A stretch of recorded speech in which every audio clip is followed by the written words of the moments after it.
ಆಲೋಚನೆಗಳು ನಮ್ಮ ವಾಸ್ತವವನ್ನು ರೂಪಿಸುತ್ತವೆ ಮತ್ತು ನಾವು ಒಗ್ಗೂಡಿದಾಗ ನಮ್ಮ ಆಲೋಚನೆಗಳು ಮನುಕುಲದ ಭವಿಷ್ಯವನ್ನೇ ರೂಪಿಸಲು ಸಹಾಯ ಮಾಡಬಹುದು.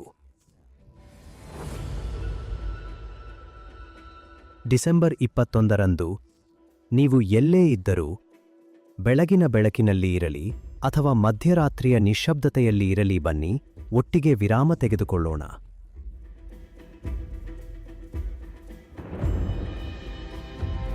ವಿವಿಧ ದೇಶಗಳು, ವಿವಿಧ ಕಥೆಗಳು, ವಿವಿಧ ಜೀವನಗಳು, ಆದರೆ ಒಂದು ಉದ್ದೇಶ: ಶಾಂತಿ. ನಿಮ್ಮ ಕಣ್ಣುಗಳನ್ನು ಮುಚ್ಚಿ ಮತ್ತು ನಿಮ್ಮ ಹೃದಯದ ಕಡೆಗೆ ತಿರುಗಿ.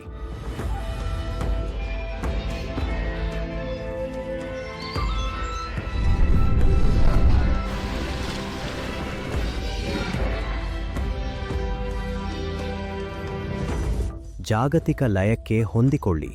ಲಕ್ಷಾಂತರ ಹೃದಯಗಳು ಒಂದಾಗಿ ಬಡಿದುಕೊಳ್ಳುತ್ತವೆ.